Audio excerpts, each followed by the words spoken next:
കേട്ടോ doctor, police training കോളേജിൽ എത്രയോ പേരെന്റെ ശിഷ്യന്മാരായിരുന്നിട്ടുണ്ട്. പക്ഷെ അന്നും ഇന്നും വിനോദാണ് എനിക്ക് ഏറ്റവും പ്രിയപ്പെട്ടവൻ. വിനോദിനും അങ്ങനെ തന്നെയാണെന്നാണ് എന്റെ വിചാരം. ഇവന്റെ ഈ മോതിരമാറ്റ ചടങ്ങിന് ആദ്യം അവൻ ക്ഷണിച്ചത് എന്നെയാണ്.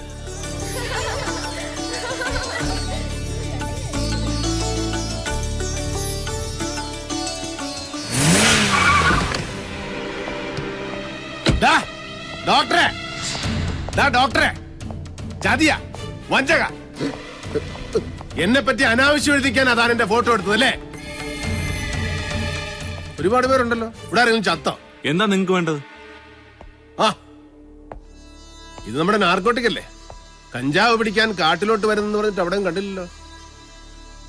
ഓ, അത് ശരി. താനും ഡോക്ടറും കൂടെ പ്ലാൻ ചെയ്തിട്ടാണല്ലേ എന്നെ ഒരു കൊലപാതകയായി ചിത്രീകരിച്ചത്? ഇവിടെ ഒരു ചടങ്ങ് നടക്കുകയാണ്. ഇവിടേക്ക് നിങ്ങളെ ആരും ക്ഷണിച്ചില്ലല്ലോ. ക്ഷണിച്ചെടുത്ത് ഞാൻ പോവുകയല്ല, ക്ഷണിക്കാത്തടത്ത് പോവുകയും ചെയ്യും. ആ ഡോക്ടറെ ഇങ്ങോട്ട് വിളിക്കുക. അയാളുടെ ഭാവി ഇന്ന് ഞാൻ തീരുമാനിക്കും. ഇറങ്ങണം മിസ്റ്റർ. ഇറങ്ങിയില്ലെങ്കിൽ ഇറക്കി വിടും. എങ്കിലാവുന്നു കാണണമല്ലോ. കാണണ്ടോ? ഇറക്കി വിടറോ? ഇറക്കി വിട്. ഇറക്കി വിട്.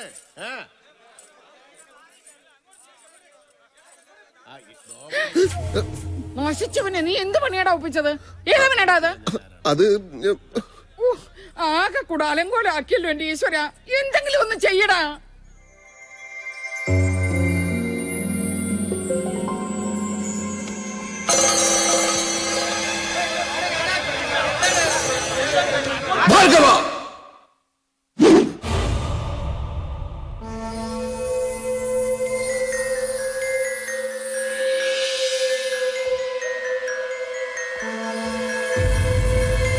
മനഃശാസ്ത്ര ഡോക്ടറാണ് പറയുന്നത്, പുറത്തേക്ക് വാ.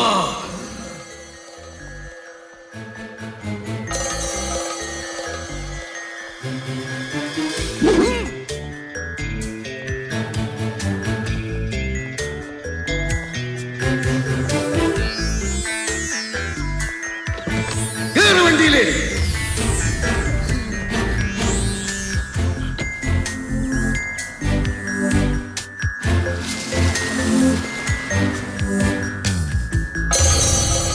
അങ്ങനെ പെങ്ങളുടെ മോതിരം മാറൽ ഭംഗിയായിട്ടങ്ങ് നടന്നു. ഈ കണിയാന്മാരെ വേണം തല്ലി എല്ലൊടിക്കാൻ. വ്യാഴാഴ്ച 9-നും 10-നും ഇടയ്ക്കുള്ള ശുഭമുഹൂർത്തം. ആ മുഹൂർത്തത്തിലാ ഈ ധൂമകേതു വന്നു കയറിയത്. അതൊരു കിഴങ്ങും കണിയാനും പറഞ്ഞില്ല. എന്റെ ജാതകത്തിലാണെങ്കിലോ അടുത്ത 5 കൊല്ലത്തേക്ക് വച്ചടി കയറ്റം. ഇതാണോ കയറ്റം? പിണ്ണാക്ക്. ആ ജാതകവും ജാതകം എഴുതിയവനെയും ചുട്ടുകരിക്കണം. ദൈവത്തിലുള്ള വിശ്വാസവും പോയി. അങ്ങനെ ഒരാൾ ഉണ്ടായിരുന്നെങ്കിൽ ഈ മാരണത്തെ എന്റെ ജീവിതത്തിലോട്ട് കെട്ടിയെടുക്കുമായിരുന്നു. എന്തിനാണോ വീട്ടിൽ കയറി വന്ന് ഈ ചടങ്ങ് കലക്കി കളഞ്ഞത്? എടോ, തന്നോടാ ചോദിച്ചത്. ഞാനിതിപ്പോ എവിടെയാ? താനിപ്പോ ഇന്ത്യൻ നാഷണൽ കോൺഗ്രസിന്റെ വട്ടമേശ സമ്മേളനത്തിൽ പങ്കെടുത്തോണ്ടിരിക്കുക. ഗാന്ധിജി, നെഹ്റു ഒക്കെ തൊട്ടടുത്തിരിപ്പുണ്ട്. ഓടിക്കൊണ്ടിരിക്കുന്ന ഒരു വാഹനമല്ലേ ഇത്? ഞാൻ എങ്ങനെ ഇതിനകത്തെത്തി? ഡോക്ടറല്ലേ? അല്ല, ഒരു വഴിപോക്കനാ. അല്ല, ഡോക്ടർ തന്നെ. ദ്രോഹി. എന്റെ ഫോട്ടോ എടുത്തത് പത്രത്തിൽ കൊടുക്കാനായിരുന്നല്ലേ? ആരാടോ ഈ അനുപമ ശിവദാസൻ? അവൾ ഇനി എന്നെ പറ്റി എഴുതാനൊന്നും ബാക്കിയില്ല. അതോ താൻ തന്നെ എഴുതിട്ട് വേറെ പേര് വെച്ചാണ്? എനിക്കിപ്പ അറിയണം. തന്നെ പറ്റി ഞാൻ എന്താ എഴുതാൻ? എനിക്ക് വേറെ പണിയില്ലേ? എന്റെ ഫോട്ടോ എങ്ങനെ പത്രക്കാർക്ക് കിട്ടി? അത് ഫിലിം വാഷ് ചെയ്യാൻ സ്റ്റുഡിയോയിൽ കൊടുത്തിരുന്നു. അവിടെ നിന്ന് ചോർന്നതാവും. ഏത് സ്റ്റുഡിയോ? എന്റെ ക്ലിനിക്കിൽ ജോലി ചെയ്യുന്ന അലിയുടെ കൈവശ ഞാൻ ഫിലിം കൊടുത്തയച്ചത്. എന്നിട്ട് അലി എവിടെ? അലി ഇന്ന് രാവിലെ മരിച്ചുപോയി. ഭാർഗവനോട് കളിക്കരുത്. ഹലോ, ഭാർഗവനാണ് സർ. എന്ത്? മാരിയപ്പനോ? എപ്പോ? എനിക്കറിയാം സർ. എനിക്കറിയാം സർ. ഇല്ല സർ, ഇപ്പൊ തന്നെ പുറപ്പെടാം സർ. സർ, കണ്ണപ്പാ, ഇത് ഭാർഗവനാടാ. സംഗതി ആകെ കുഴപ്പമായിരിക്കുക. ഒട്ടും നേരമില്ല. ഏറിയാ 10 മിനിറ്റ്. അതിനുള്ളിൽ നമ്മുടെ ആളുകളെല്ലാം സ്ഥലത്തെത്തിയിരിക്കണം.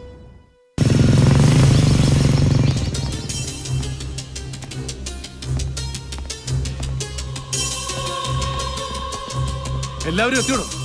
ശിവൻകുട്ടിയും കുഞ്ഞുമോനും തോമാച്ചനും ഒക്കെ എല്ലാരും ആയി. എന്നാ കേട്ടോളൂ, സംഗതി ആകെ ഗുരുതരാവസ്ഥയാ. 20 കോടിയോളം വില വരുന്ന നമ്മുടെ കഞ്ചാവ് ചാക്കുകൾ ആ ചെറ്റ മാരിയപ്പനും സംഘവും കടത്തിയിരിക്കുക. പുലിപറ്റപാറ, അനങ്ങാക്കൊല്ലി, ചാമുണ്ടിക്കടവ്, ഊതംകുന്ന് ഈ 4 വഴി കൂടി ആയിരിക്കും മാരിയപ്പൻ രക്ഷപ്പെടാൻ ശ്രമിക്കുന്നത്. രക്ഷപ്പെടുന്നതിന് മുമ്പ് മാരിയപ്പനെ പിടിച്ചില്ലെങ്കിൽ ചാമുണ്ടിക്കടവ് ഭാഗത്ത് പോലീസ് ശല്യമുള്ളതുകൊണ്ട് ആ വഴി സാധ്യതയില്ല. പൂതംകുന്നിലെ പുഴയിൽ വെള്ളം കയറിയതുകൊണ്ട് ആ വഴി കൂടെ രക്ഷപ്പെടില്ല. എങ്കിൽ പിന്നെ മറ്റു 2 സ്ഥലങ്ങളും ലക്ഷ്യം വെച്ചുകൊണ്ട് നമുക്ക് ഉടനെ നീങ്ങണം. ആവശ്യത്തിനുള്ള ആയുധങ്ങൾ എടുത്തോളൂ. പിന്നെ അവിടെ ചെന്നിട്ട് ബോംബില്ല തോക്കില്ല എന്ന് പറഞ്ഞു കളയരുത്. ഇയാളൊന്നും വന്നേ. എന്റെ കൈയും കാലും കടന്ന് പറിക്കുന്നു. മാരിയപ്പൻ ഞാൻ എങ്ങനെ നേരിടും? അവൻ ചില്ലറക്കാരനല്ല. വേറെയും കുറെ പേരുണ്ടല്ലോ, ഭാർഗവം പോകണ്ട, അവരെ അയച്ചാ പോരെ. ഞാൻ പോകാതെ വല്ല തിരിച്ചറിയും സംഭവിച്ച സമാധാനം പറയേണ്ടവൻ ഞാനാ. ആരോട്? മുകളിലുള്ളവരോട്. അതാരാന്ന് ചോദിച്ചത്? അതാരോടെന്ന് അറിഞ്ഞാലും എന്റെ പ്രശ്നത്തിന് പരിഹാരമാവുമെന്നാണോ? ഭാർഗവന്റെ പ്രശ്നത്തിന് പെട്ടെന്നൊരു പരിഹാരം എന്റെ കയ്യിലില്ല. പെട്ടെന്ന് വേണമെന്നില്ല. ഫോറസ്റ്റിൽ എത്തുന്നവരെ ആലോചിക്കാൻ സമയമുണ്ടല്ലോ. അതിന് ഫോറസ്റ്റിലേക്ക് ഞാൻ വരുന്നില്ല. താൻ വരുന്നുണ്ടല്ലോ. വരുന്ന പ്രശ്നമേ ഇല്ല. താൻ വരും. തന്നെ ഞാൻ കൊണ്ടുപോകണം. ജീവിതത്തിനും മരണത്തിനും ഇടയ്ക്കുള്ള നൂൽപാലത്തിലാണ് ഞാൻ നിൽക്കുന്നേ. എനിക്ക് വേറെ വഴിയില്ല.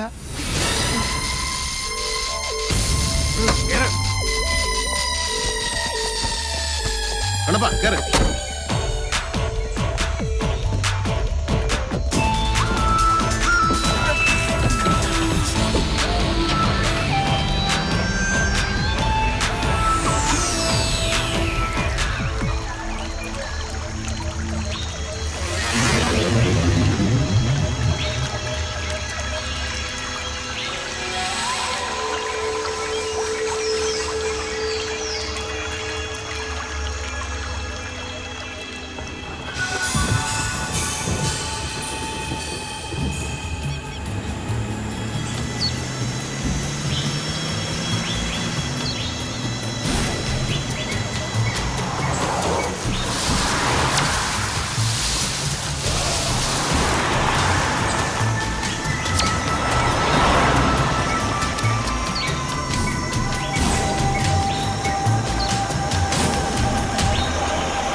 ഇവിടുന്ന് ഓരോ ചായ കുടിച്ചിട്ട് പോകാം.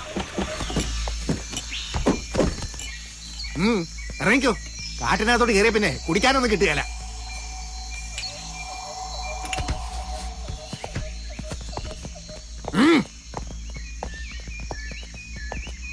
ആ, എല്ലാവർക്കും ഒരേ ചായ എടുക്ക്.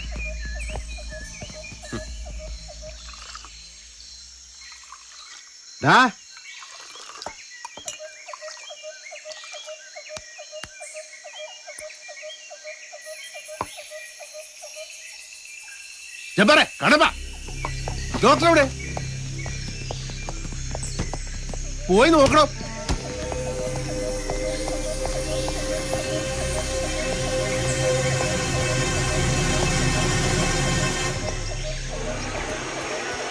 കണ്ണപ്പ, ജബ്ബാറിന്റെ ആളിവിടെ ഉണ്ട്. പിടിയവന്.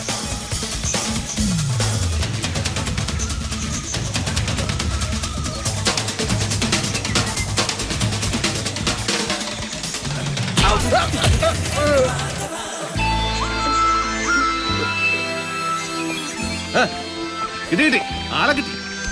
അയാളെന്തിനാ നമ്മുടെ കൂടെ വരുന്നത്? അയാള് നല്ല ഒരു ഡോക്ടറാ. എനിക്കൊരു ചെറിയ പനിയുണ്ടല്ലോ. പിടിവിട് പിടിവിട്. എന്തിനാ ഓടിയത്? ഞാൻ എന്നും ഓടാറുണ്ടല്ലോ. ഇതിന് പെങ്ങളുടെ മോതിരം മാറലായതുകൊണ്ട് ഓടാൻ സമയം കിട്ടിയില്ല. ഇപ്പൊ ആവശ്യത്തിന് ഓട്ടം കിട്ടി. ശരി, അപ്പൊ നമുക്ക് പുറപ്പെടാം.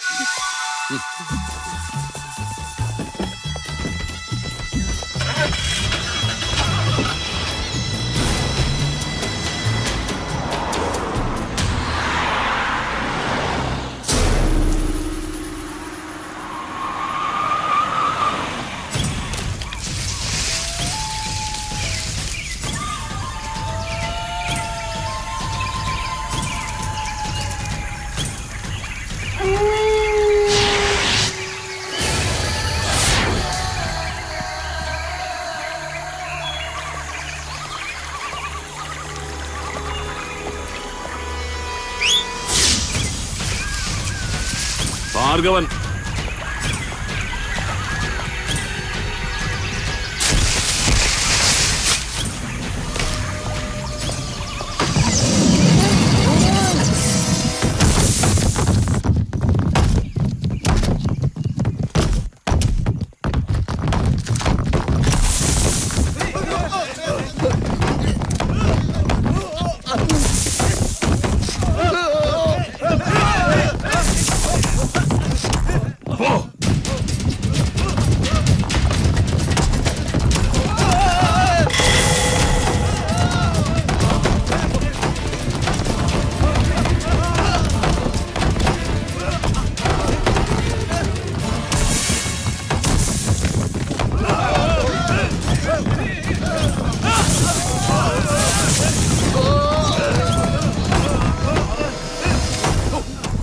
കണ്ടോടോ ഡോക്ടറെ ഞങ്ങളുടെയൊക്കെ ജീവിതം. ആത്മധൈര്യം ഇല്ലാത്തവനോട് ഒരു രക്ഷയില്ലടോ. എനിക്ക് ആത്മധൈര്യം ഉണ്ടാക്കി താടോ കിഴങ്ങ, ഇല്ലെങ്കിൽ നമ്മൾ എല്ലാരും ചാവും. ധൈര്യം എന്താണോ? സാമ്പാറോ അവിയലോ മറ്റാണോ പറയുമ്പോ ഉണ്ടാക്കി തരാം.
താൻ എന്ത് പിണ്ണാക്കാടോ അമേരിക്ക പോയി പഠിച്ചത്? ബില്ലാദിനെ കൊണ്ടുപോവാ, ബുഷിനെ കൊണ്ടുപോവാ, എല്ലാവന്റെയും വട്ടുമാറ്റി തരാന്ന് പറഞ്ഞിട്ട് ഇപ്പൊ എന്തായി? അതൊക്കെ എന്റെ വിവരക്കേട് കൊണ്ട് പറഞ്ഞു പോയതാ ഭാർഗവ. മാത്രമല്ല പഠിച്ചതുമല്ലോ ഓർമ്മിച്ചെടുക്കാൻ പറ്റിയ അവസ്ഥയാണോ ഇത്? അതൊന്നും എനിക്ക് അറിഞ്ഞുകൂടാ. ധൈര്യം വേണ്ടി കിട്ടിയില്ലെങ്കിൽ നീ ജീവിതമില്ല.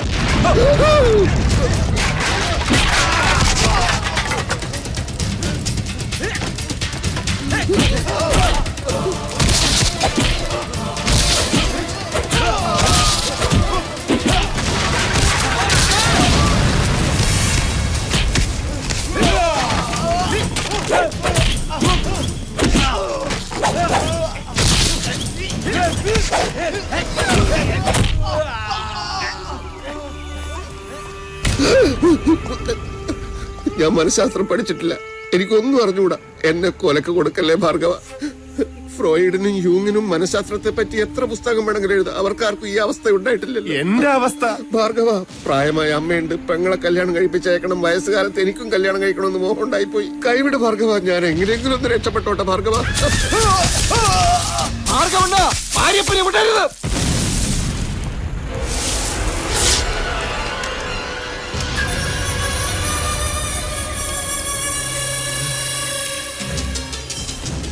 ദൈവമേ, ഇത്രയും നല്ലൊരു അവസരം കിട്ടിട്ട്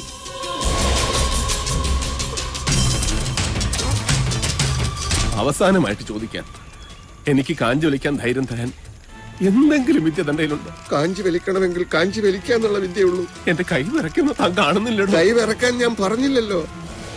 കേസ് പഠിക്കാൻ സമയം തരണം എന്ന് പറഞ്ഞിട്ട് കേട്ടില്ലല്ലോ. അതിനൊക്കെ ഇനി എപ്പോഴാണോ സമയം? എല്ലാം കഴിഞ്ഞില്ലേ? രക്ഷപ്പെട്ടു, അവൻ രക്ഷപ്പെട്ടു.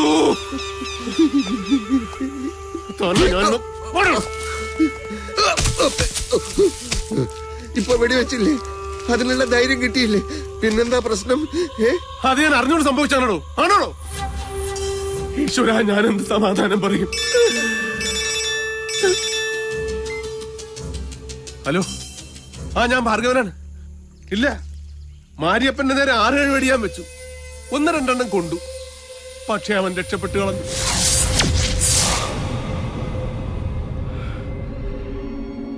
രക്ഷപ്പെട്ടെന്നോ?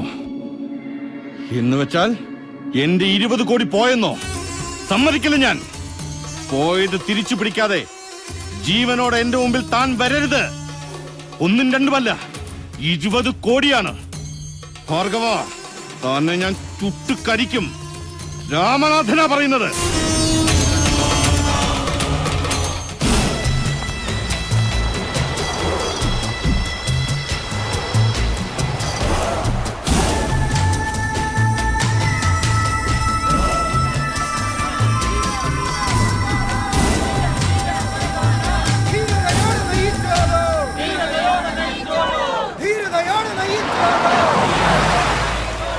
കഞ്ചാവ് മാഫിയ തുലയട്ടെ! ധീര വീര ധനവാന! ധീര വീര ധനവാന! കഞ്ചാവ് മാഫിയ അതിശക്തമാണ് ഇവിടെ. ലോകമെമ്പാടുമുള്ള ജനങ്ങളെ ലഹരിയുടെ അടിമകളാക്കി കോടികൾ കൊയ്യുന്ന ഭീകരന്മാരുടെ താവളമാണെന്ന് കേരളം. ആത്മാഭിമാനമുള്ള ഒരു മലയാളി ഈ അപമാനഭാരം താങ്ങി എത്ര നാൾ തലകുനിച്ചു നിൽക്കും? ആ ചോദ്യത്തിനുള്ള ഉത്തരമാണ് എക്സൈസ് മന്ത്രി ശ്രീമാൻ ധനിവച്ചപുരം ധനപാലന്റെ ധീരമായ ഈ നടപടി.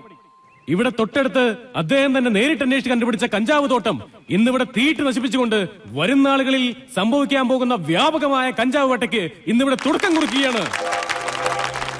നമ്മുടെ അഭിമാനമായ, നമ്മുടെ അഹങ്കാരമായ ബഹുമാനപ്പെട്ട മന്ത്രിയെ 2 വാക്ക് സംസാരിക്കാൻ ഞാൻ സാദരം ക്ഷണിക്കുകയാണ്. പ്രിയപ്പെട്ട എന്റെ നാട്ടുകാരെ, തൊഴിലാളി സുഹൃത്തുക്കളെ, നിങ്ങൾക്ക് എന്റെ അഭിവാദനങ്ങൾ. ഒരു സാധാരണ പ്രവർത്തകനായി പൊതുരംഗത്ത് പ്രവർത്തിച്ചു വന്ന ആളാണ് ഞാനെന്ന് നിങ്ങൾക്കറിയാം. അധികാരം ഒരിക്കലും എന്നെ മോഹിപ്പിച്ചിട്ടില്ല. മറിച്ച് അതൊരു ഭാരിച്ച ഉത്തരവാദിത്വമായിട്ട് മാത്രമേ എനിക്ക് തോന്നിയിട്ടുള്ളൂ. മന്ത്രിസ്ഥാനം വേണ്ട വേണ്ട എന്ന് ഞാൻ പലവട്ടം പാർട്ടിക്കാരോട് അപേക്ഷിച്ചു. പക്ഷേ എന്നെ വിട്ടില്ല.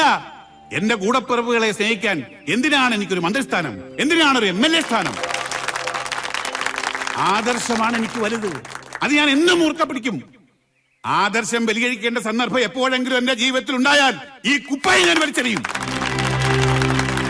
കഞ്ചാവ് മാഫിയയെ ഞാൻ വെറുതെ വിടില്ല. തുരത്തും ഞാൻ അവരെ. ആ കാണുന്ന തോട്ടം നശിപ്പിക്കൽ സ്വാഗതപ്രാസം ഞാൻ പറഞ്ഞതുപോലെ ഇത് വെറും ഒരു തുടക്കം മാത്രമാണ്. ഈ സംസ്ഥാനത്തെ അവസാനത്തെ കഞ്ചാവ് ചെടി നശിപ്പിക്കും വരെ ഇനി എനിക്ക് വിശ്രമമില്ല. ഒരു ചുക്കും നടക്കില്ല. റോഡരികിൽ കാക്ക കാഷ്ടിച്ചുണ്ടായ 5-6 കഞ്ചാവ് ചെടികൾ തീയിട്ട് നശിപ്പിച്ചാൽ പത്രത്തിലും ടിവിയിലും നിങ്ങൾക്ക് ഹീറോ ആകാം. 100 കണക്കിന് ഹെക്ടറിൽ യഥാർത്ഥ കഞ്ചാവ് കൃഷി നടക്കുന്ന സ്ഥലങ്ങൾ ഉൾക്കാട്ടിൽ വേറെയുണ്ട്. അതിന്റെ ഒന്നും 4 അയലത്ത് ചെല്ലാൻ നിങ്ങൾക്ക് കഴിയില്ല. ആരാടോ താൻ? അവിടെ ചെന്നാ വിവരം അറിയും. തോക്കും ബോംബും ഉണ്ട് അവിടെ. ഇത്രയും വലിപ്പമുള്ള പാറ കല്ലുകൾ മേലേന്ന് ഉരുണ്ടു വരും. അപ്പൊ വാലും പൊക്കി ഓടേണ്ടി വരും. അവസാനത്തെ കഞ്ചാവ് ചെടി നശിപ്പിക്കും അത്രേ. അലക്കി തേച്ച കതറുവിട്ട് നുണ പറയാൻ ഇറങ്ങിയിരിക്കുന്നു. പിടിയടാവനെ!